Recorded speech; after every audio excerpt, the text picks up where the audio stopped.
മാന്യ സുഹൃത്തുക്കൾക്ക് ഇലഞ്ഞൂർ ബ്ലോഗിൻ്റെ പുതിയൊരു വീഡിയോയിലേക്ക് ഹൃദ്യമായ സ്വാഗതം. പ്രിയ സുഹൃത്തുക്കളെ, ഇന്ന് ഞാൻ പ്രിയപ്പെട്ട സുഹൃത്തുക്കളുമായി പങ്കുവെക്കുന്ന കൃഷി ഈ കാന്താരിയാണ്.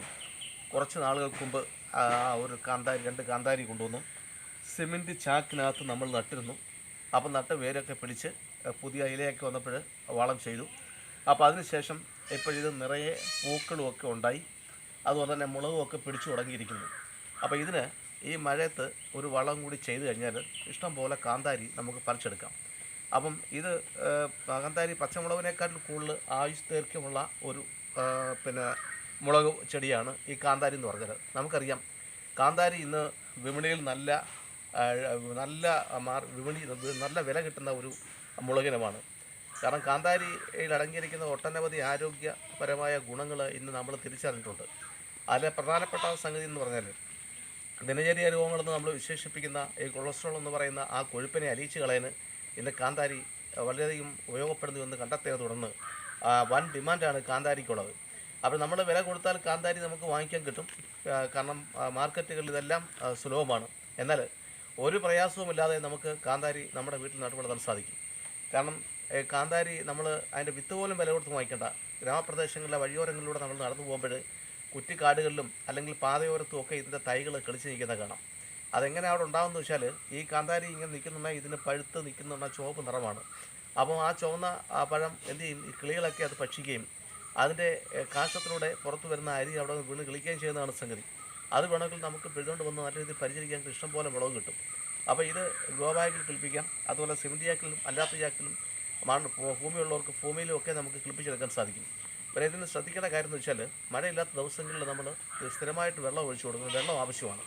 പിന്നെ ചാരം എന്ന് പറയുന്ന വളം, അതായത് നമ്മൾ കരിയിലയും വിറകും ഒക്കെ എരിക്കുമ്പോൾ കിട്ടുന്ന ചാരം ഒരു കാരണവശാലും നമ്മൾ കാന്താരിക്ക് ഇട്ട് കൊടുക്കരുത്. പിന്നെ മറ്റൊരു സംഗതി വെച്ചാൽ, രാസവളങ്ങൾ ഉപയോഗിക്കാതിരിക്കുന്നതാണ് കാന്താരിക്കൊക്കെ നല്ലത്. നമ്മൾ കാന്താരിക്ക് ഇടുന്ന പ്രധാനപ്പെട്ട വളം എന്ന് വെച്ചാൽ പച്ചിലവളങ്ങളാണ്. പച്ചിലവളങ്ങളിൽ പ്രധാനപ്പെട്ട ഈ ചാണകവും അതുപോലെ തന്നെ ഈ ആട്ടിൻ കാഷ്ടം, ഇതൊക്കെ നമുക്ക് ഇഷ്ടം പോലെ കാന്താരിക്ക് ഇട്ട് കൊടുക്കാം. അപ്പോൾ പ്രിയ സുഹൃത്തുക്കളെ, ഒരു വീട്ടിൽ അത്യാവശ്യം വേണ്ട ഇത്തരത്തിലുള്ള സസ്യങ്ങളെ പറ്റിയും അവ ഏറ്റവും എളുപ്പത്തിൽ ഏറ്റവും ലളിതമായി മറ്റൊരാളുടെ സഹായം കൂടാതെ തന്നെ നമുക്ക് കൃഷി ചെയ്യാവുന്ന രീതികളെ പറ്റിയുമാണ് ഇലഞ്ഞൂർ ബ്ലോഗ് എന്ന യൂട്യൂബ് ചാനലിലൂടെ ഞാൻ എൻ്റെ പ്രിയപ്പെട്ട സുഹൃത്തുക്കളുമായി പങ്കുവെക്കുന്നത്. ഇത്തരം അറിവുകൾ ശേഖരിക്കാനും ഈ കൃഷി രീതികളൊക്കെ കാണാനും അത് പരീക്ഷിച്ച് നോക്കാനും ഒക്കെ പ്രിയപ്പെട്ടവരെ എല്ലാവരും ഒന്ന് തയ്യാറാകണം. കാരണം നിത്യോപയോഗ സാധനങ്ങളുടെ വില ഇന്ന് അനുദിനം വർദ്ധിച്ചുകൊണ്ടിരിക്കുകയാണ്. നമുക്കറിയാം, നമുക്ക് വില കൊടുത്താൽ എന്തും മേടിക്കാൻ കിട്ടുമെങ്കിലും വില ഗണ്യമായി വർദ്ധിച്ചുകൊണ്ടിരിക്കുകയാണ്. ഇന്ത്യയിലെ സംസ്ഥാനങ്ങളിൽ തന്നെ ഏറ്റവും കൂടുതൽ നിത്യോപയോഗ സാധനങ്ങളുടെ വിലയുള്ളത് കേരളത്തിലാണ്. അതിൻ്റെ കാരണം നമുക്കറിയാം. കാരണം കേരളത്തിൽ കൃഷി ചെയ്യാൻ കർഷകർ മുന്നോട്ട് വരാനുള്ള ഉപായങ്ങളൊന്നും തന്നെ ഇല്ല. ഇപ്പം തന്നെ വീട്ടമ്മമാരും നാമമാത്ര രീതിയിലൊക്കെ കൃഷി ചെയ്ത് വരുന്നുണ്ട്. അത് നമുക്ക് അഭിനന്ദിക്കേണ്ട കാര്യമാണ്. കാരണം ഇപ്പോൾ കേന്ദ്ര ഗവൺമെൻറ് നൽകുന്ന ഒരു കിസാൻ സമ്മാൻ നിധി എന്ന് പറയുന്ന ഒരു ആനുകൂല്യമുണ്ട്. അത് 2000 രൂപ വീതം 3 തവണയായിട്ട് ഒരു വർഷം കിട്ടും. അപ്പോൾ ഈ 2000 രൂപയ്ക്ക് വിത്തും വളമൊക്കെ മേടിച്ച് നമുക്ക് കൃഷി ചെയ്യാം. കൃഷി ചെയ്താൽ അത് പ്രത്യേകിച്ച് മിച്ചം പിഴക്കേണ്ട കാര്യമില്ല. നമ്മുടെ വീട്ടിലേക്ക് ആ കാർഷിക ഉൽപ്പന്നങ്ങൾ എടുക്കാം. വീണ്ടും ആ അടുത്ത കൃഷിക്കുള്ള പൈസയും കിട്ടുന്നുണ്ട്. വീണ്ടും കൃഷി ചെയ്യാനുള്ള പൈസയും കിട്ടുന്നത് വലിയൊരു നേട്ടമാണ്. അത് വീട്ടമ്മമാർക്കും നാമമാത്ര കൃഷിക്കാർക്കും പ്രയോജനപ്പെടുത്താം. അതെങ്കിലും ഉപയോഗപ്പെടുത്തി നമ്മുടെ വീട്ടുമുറ്റത്ത് ഇത്തരത്തിലുള്ള നമുക്ക് അത്യാവശ്യമായ പച്ചക്കറികൾ, അതുപോലെ പഴവർഗ്ഗ വിളകളൊക്കെ കൃഷി ചെയ്ത് നമ്മുടെ ആവശ്യങ്ങൾ നിറവേറ്റിയില്ലെങ്കിൽ ഒരുപക്ഷെ കുറേ കൂടെ കഴിയുമ്പോൾ നമ്മുടെ ജീവിതം വളരെ ദുസ്സഹമായി പോകും. ഇപ്പോൾ തന്നെ തേങ്ങയുടെയും വെളിച്ചെണ്ണയൊക്കെ വില നമുക്ക് നിയന്ത്രിക്കാൻ ഒക്കാത്ത രീതിയിലായിരിക്കുകയാണ്. അതൊന്നും ആരും ചർച്ച ചെയ്യുന്നില്ല. കർഷകൻ്റെ പ്രയാസങ്ങളോ കാർഷിക ഉൽപ്പന്നങ്ങളുടെ പൊള്ളുന്ന വിലയോ ഇതിൽ അടങ്ങിയിരിക്കുന്ന മായങ്ങളും നിരോധിത വിഷവസ്തുക്കളെ പറ്റി ഒന്നും നമ്മുടെ ഇടയിൽ ചർച്ചയില്ല. മനുഷ്യർക്ക് പ്രയോജനമില്ലാത്ത വിവിധ വിഷയങ്ങളെ പറ്റിയാണ് നമ്മൾ ചർച്ച ചെയ്യുന്നത്. പരസ്പരം കുറ്റപ്പെടുത്തലുകളിലൂടെ കാര്യങ്ങൾ നീങ്ങിപ്പോന്നു. എന്നാൽ നമ്മുടെ ആരോഗ്യത്തെ കാർന്നു തിന്നുന്ന അന്യ സംസ്ഥാനങ്ങളിൽ നിന്നും വരുന്ന പച്ചക്കറികൾ തളിച്ചിരിക്കുന്ന വിഷങ്ങൾ, അതുപോലെ തന്നെ അന്യ സംസ്ഥാനങ്ങളിൽ നിന്നും വരുന്ന വില കൂടിയ മറ്റ് ഉൽപ്പന്നങ്ങൾ, ഇതൊക്കെ നമ്മൾ കണ്ടെത്തേണ്ടതുണ്ട്. തേങ്ങയുടെയും വെളിച്ചെണ്ണയും കാര്യം എടുത്താൽ കേരളം തെങ്ങും കേരള നാട്ടിൽ എന്ന് നമ്മൾ കേട്ടിട്ടുണ്ട്. അതായത് കേരളത്തിൻ്റെ പേര് കിട്ടി തന്നെ കേരം ഉണ്ടായിട്ടാണെന്നാണ് നമ്മളെല്ലാം പഠിച്ചിരുന്നത്. അങ്ങനെയുള്ള ഈ കേരള നാട്ടിൽ ഇന്ന് തേങ്ങയ്ക്ക് ലോക റെക്കോർഡ് തന്നെ ഉണ്ടായിക്കൊണ്ടിരിക്കുകയാണ്. പ്രിയപ്പെട്ടവരെ, അതുകൊണ്ട് തന്നെ തെങ്ങുൾപ്പെടെയുള്ള ഫലവൃക്ഷങ്ങളൊക്കെ നമ്മൾ വെച്ചുപിടിപ്പിക്കേണ്ട കാലം അതിക്രമിച്ചിരിക്കുന്നു. നാടൻ തെങ്ങാണ് ഏറ്റവും നല്ലത്. ഒരു നാടൻ തെങ്ങ് വെച്ച് നല്ലോണം പരിചരിച്ചാൽ 3-ാമത്തെ 4-ാമത്തെ വർഷം തന്നെ നമുക്ക് അതിൽ നിന്നും ആദായം കിട്ടും എന്ന കാര്യത്തിൽ തർക്കമൊന്നുമില്ല. അപ്പം ആ കാര്യങ്ങളൊക്കെ നമുക്ക് ചെയ്യേണ്ടിയിരിക്കുന്നു. അതുപോലെ തന്നെ ഇത്തരം കൃഷി രീതികൾ നമ്മുടെ സമാന ചിന്താഗതിയുള്ളവരിലേക്ക് പ്രചരിപ്പിക്കേണ്ടതും ആവശ്യമാണ്. പ്രിയ സുഹൃത്തുക്കളെ, ഞങ്ങളുടെ യൂട്യൂബ് ചാനൽ നിങ്ങൾ ആദ്യമായിട്ട് കാണുന്നെങ്കിലും നാളിതുവരെ സബ്സ്ക്രൈബ് ചെയ്തിട്ടില്ലെങ്കിലും ദയവായി അത് സബ്സ്ക്രൈബ് ചെയ്യുകയും ഷെയർ ചെയ്യുകയും ലൈക്ക് ചെയ്യുകയും ചെയ്യണം. അതുപോലെ തന്നെ നാളിതുവരെ എനിക്ക് പൂർണ്ണ പിന്തുണ നൽകിക്കൊണ്ടിരിക്കുന്ന എൻ്റെ എല്ലാ മാന്യ കുടുംബാംഗങ്ങൾക്കും എന്ന് വെച്ചാൽ സബ്സ്ക്രൈബേഴ്സിനും ഞാൻ കൃത്യമായി നന്ദി അറിയിക്കുകയാണ്.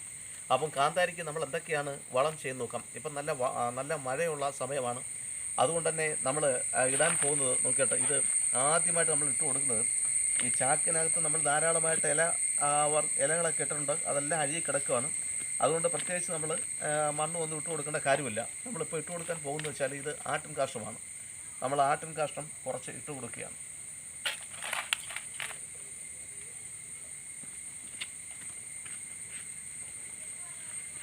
ആട്ടിൻ കാഷ്ടം ഇട്ട് കൊടുത്തു. അപ്പോൾ അതിനുശേഷം നമുക്ക് വേറെ ഒന്ന് രണ്ട് വളം കൂടെ ചെയ്യേണ്ടതുണ്ട്.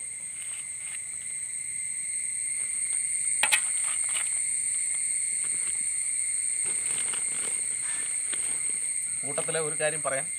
ഒരു കാരണവശാലും ചാക്കിലും പിന്നെ അതുപോലെ തന്നെ ചട്ടിയിലും ഒക്കെ വളർത്തുന്ന മുളക് ചെടികൾക്ക്, അത് കാന്താരി ആയിക്കോട്ടെ, പച്ചമുളക് ആയിക്കോട്ടെ, ഉണ്ടമുളക് ആയിക്കോട്ടെ, കോഴിക്കാഷ്ടം ഇട്ട് കൊടുക്കരുത്. അങ്ങനെ കോഴിക്കാഷ്ടം ഇട്ട് കൊടുത്തു കഴിഞ്ഞാൽ തീർച്ചയായിട്ടും അതിഭയങ്കരമായ ആ കോഴിക്കാഷ്ടത്തിൻ്റെ ചൂടിലൂടെ ഇതിൻ്റെ വേരുകൾ നശിച്ചു പോവുകയും അങ്ങനെ ആ മുളക് നശിച്ചു പോവുകയും ചെയ്യും. അതുകൊണ്ട് ഒരു കാരണവശാലും കോഴിക്കാഷ്ടം കൊടുക്കരുത്. പിന്നെ മണ്ണിലാണ് നടന്നതെങ്കിൽ അല്പം ദൂരെ കൂട്ടി ഇട്ട് കൊടുത്ത് അങ്ങനെ വെള്ളമൊക്കെ ഒഴിച്ചു കൊടുക്കാൻ വലിയ കുഴപ്പമൊന്നുമില്ല. അപ്പോൾ ഇതിന് ശേഷം നമ്മൾ ഇട്ട് കൊടുക്കുന്നത് വെച്ചാൽ ഇത് കടലപ്പിണ്ണാക്കും വേപ്പിൻ പിണ്ണാക്കുമാണ്. കാരണം ഈ കാന്താരിക്കൊന്നും സാധാരണ രോഗങ്ങളൊന്നും ഉണ്ടാവാറില്ലെങ്കിൽ തന്നെയും ഇല മഞ്ഞളിക്കുന്ന ഒരു രോഗമൊക്കെ നല്ല മഴ ഉണ്ടാകുന്ന സമയത്ത് വരാൻ സാധ്യതയുണ്ട്. അപ്പം ഇല മഞ്ഞളിപ്പ് മാറുക, ആ ലക്ഷ്യം നമ്മൾ മുൻനിർത്തിക്കൊണ്ടാണ് വേപ്പിൻ പിണ്ണാക്ക് നമ്മൾ ഇട്ട് കൊടുക്കുന്നത്. ഇല മഞ്ഞളിപ്പ് മാറുക എന്ന് മാത്രമല്ല, ഇത് നല്ലൊരു വളം കൂടിയാണ്. പിന്നെ നല്ല വേരുപടലം ഉണ്ടാവുകയും ഇഷ്ടംപോലെ കാന്താരി മുളക് ഉണ്ടാവുകയും ചെയ്യും, വലിയ മുളക് ഉണ്ടാവുകയും ചെയ്യും. അതിനാണ് നമ്മൾ പിണ്ണാക്ക് രണ്ടും കൂടെ കൂട്ടികളാണ്. ഇത് കടലപ്പിണ്ണാക്കാണ്, ഇത് വേപ്പിൻ പിണ്ണാക്കാണ്. അപ്പോൾ ഇത് നമ്മൾ ഇട്ട് കൊടുക്കുകയാണ്. നോക്കിയാൽ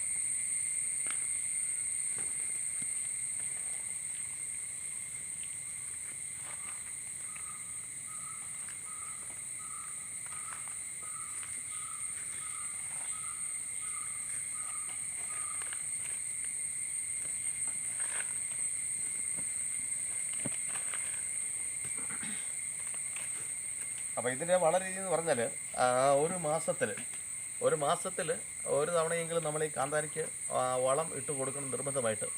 പിന്നെ നമ്മുടെ മുറ്റത്ത് കിടക്കുന്ന അഴുകിയ ഇലകൾ, അതുപോലെ തന്നെ ആർത്തെടുക്കുന്ന പോച്ചകൾ, ഇതെല്ലാം നമ്മളിതിന് ചുവട്ടിലിട്ട് കൊടുക്കുന്നതാണ്.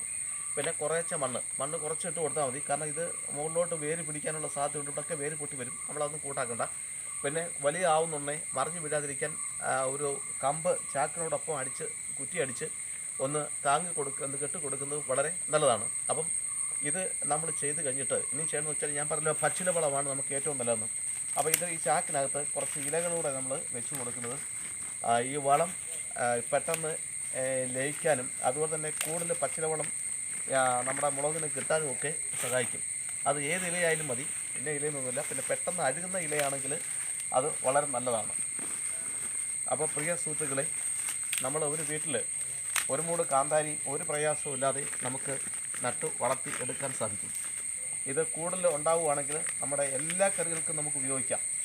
പിന്നെ ഇത് ഉണങ്ങി നമുക്ക് സൂക്ഷിക്കാം. ഉണങ്ങി സൂക്ഷിക്കുന്നതിനുപരിയായിട്ട് നമുക്ക് ചെയ്യാൻ പറ്റുന്ന മറ്റൊരു സംഗതി എന്ന് വെച്ചാൽ, ശുദ്ധമായ തേനിനകത്ത് ഈ കാന്താരിയുടെ ആ തൊത്ത്, അതെന്ന് വെച്ചാൽ നീളമുള്ള ഞെടുപ്പ് ഇട്ട് കളഞ്ഞതിന് ശേഷം കഴുകി തുടച്ച് ആ തേനിനകത്ത് ഇട്ട് വെച്ചിരുന്ന് 45 ദിവസം കഴിഞ്ഞതിന് ശേഷം 2 കാന്താരി മുളകും 1 സ്പൂൺ തേനും കൂടെ നമ്മൾ കുടിക്കുകയാണെങ്കിൽ കൊളസ്ട്രോൾ എന്ന് പറയുന്ന രോഗം ഉണ്ടാകത്തില്ല. അതിലൂടെ തന്നെ നമുക്ക് ഇന്ന് വളരെയധികം നമ്മളെ വേദനിപ്പിച്ചുകൊണ്ടിരിക്കുന്ന ബ്ലോക്ക്, അതായത് ഹൃദ്രോഗം ഉണ്ടാകും. നമ്മുടെ രക്തത്തിലേക്കുള്ള രക്തയോട്ടം നിലയ്ക്കുന്നുണ്ട്, ഹൃദയത്തിലേക്കുള്ള രക്തയോട്ടം നിലയ്ക്കുന്നുണ്ട് ഉണ്ടാകുന്ന ബ്ലോക്ക് എന്ന് വെച്ചാൽ രക്തയോട്ടം നിലപ്പിക്കുന്ന സാധനം. അത് ഉണ്ടാവാതിരിക്കാൻ ഏറ്റവും ഉത്തമമായ ഒരു മരുന്നാണ് ഈ കാന്താരി ഉപയോഗിച്ചുള്ള ഒരുപാട് മരുന്നുകൾ ഇന്ന് മെഡിക്കൽ സ്റ്റോറുകളിൽ നമുക്ക് ലഭ്യമാണ്.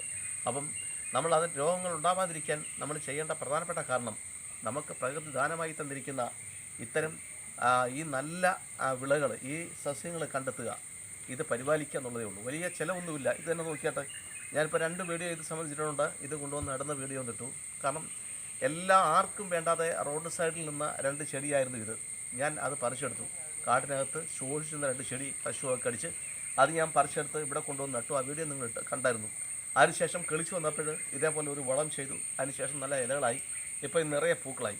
തീർച്ചയായിട്ടും നിറഞ്ഞ് നിൽക്കുന്ന ഈ കായകൾ നിറഞ്ഞ് നിൽക്കുന്ന മുളക് നിറഞ്ഞ് നിൽക്കുന്ന ഒരു വീഡിയോ, അത് പറിച്ചെടുക്കുന്ന വീഡിയോ ഒക്കെ ഞാൻ പിന്നീടാം. അതുപോലെ തന്നെ കാന്താരിയുടെ ഒട്ടനവധി ഔഷധ ഗുണങ്ങൾ നമ്മൾ അറിഞ്ഞിരിക്കണം. അതൊക്കെ അടുത്ത വീഡിയോയിൽ തീർച്ചയായിട്ടും ഞാൻ എൻ്റെ പ്രിയപ്പെട്ട സുഹൃത്തുക്കൾക്ക് വേണ്ടി പങ്കുവെക്കുന്നതാണ്.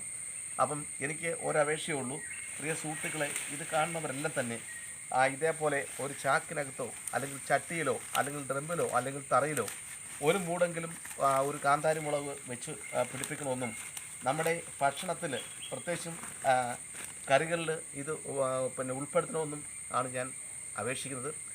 മുൻകാലങ്ങളിൽ വളരെ അധികം ആളുകൾ, നമ്മുടെ അമ്മമാരും മുത്തശ്ശിമാരും ഒക്കെ ഈ കാന്താരി വ്യാപകമായിട്ട് ഉപയോഗിച്ചിരുന്നു.